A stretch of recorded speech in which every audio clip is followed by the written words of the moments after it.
Good evening, and thanks for tuning in to Notations of a Nappy Girl, episode 37.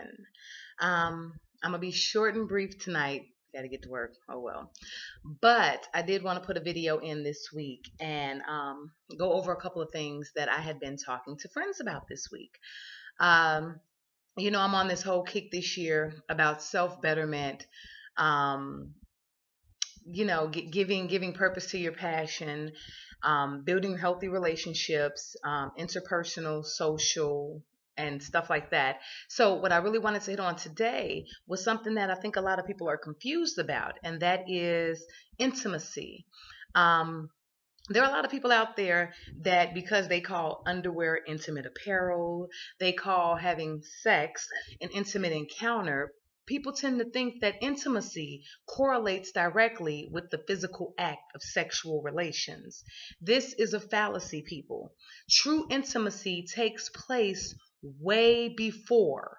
I mean, way, way, way before the physical act even takes place, before it transpires, so to speak. Um, to sound a little crass, I would have to say that one of my favorite quotes, and I forgot who said it, but I heard it back before I was supposed to hear it probably, was that in order for a person to excuse my French, those of you who are a little sensitive, in order for a person to fuck another person, they must first fuck them mentally. Now, don't agree with the terminology itself, but I definitely agree with the sentiment. Um, Sex has nothing to do with intimacy. In my opinion, now we're just going to deal with relationship intimacy, not the intimacy between family members and friends and things like that, because those are different aspects. And that would make this video about 40, 50 minutes long. We don't have time for all that. Um, but intimacy between partners, we'll touch on that one today. And then we'll go into the other levels of intimacy at a later date. Um, Intimacy is not sex. Sex is sex. That's just what it is. It does not go around that any other way.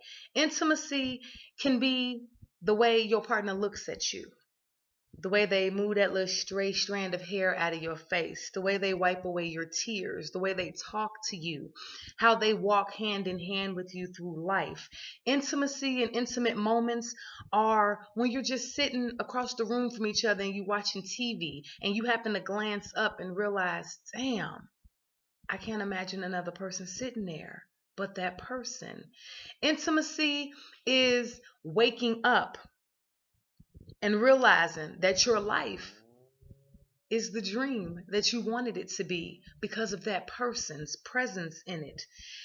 Um, I don't know. I guess I can go on and on about intimacy because I am a firm believer that what takes place in your bedroom or your kitchen or your bathroom or your living room, depending on how you get down, has nothing to do with the accumulation of love.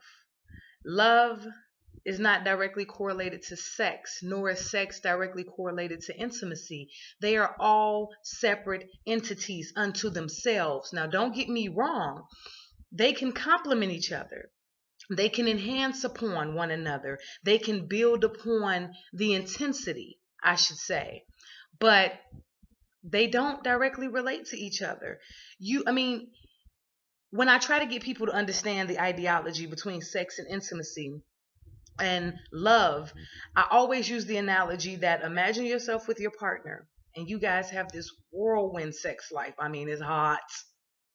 And they're injured or they become ill or physically for some reason they are just unable to perform sexually in the traditional sense.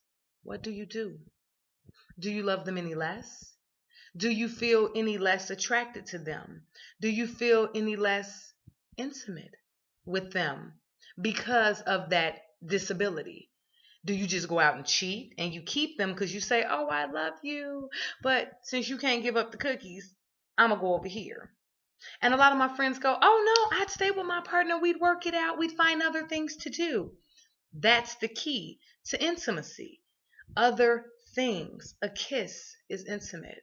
A peck on the forehead is intimate, depending on its giver, its receiver, and its intent. And it's the same thing. I'm going to go full circle and take you here. It's the full thing with anything in the universe. There are three things that matter: the message giver, the message receiver, and the overall intent of the message. And sometimes people sit back and they're like, wow. Like, it's mind blowing to really think that everything in the universe is, in fact, universal. People, let's stop being a slave to the weaknesses of the flesh and become mindful of the nuances, of the heart. That's really what it comes down to. If your heart and your mind connect, the body in itself is irrelevant. And I know I'm going to lose some of y'all. But when I say that in the sense of successful relationships, successful levels of intimacy. They have nothing to do with sexual acts. A person cannot make love to another person. The love has to already be established. It can be enhanced upon. It can be intensified. But that's about it. You can't make something emotion-based from something physical in nature. So let's focus on making those memories, making those moments, making those intimate moments with your partner that much more meaningful, so that when you do come together within the physical realm, it's more or less nothing more than accumulation of your efforts. The sex is the finish line. It's the beginning of the race that matters. That's my message for tonight, people. Peace and blessings.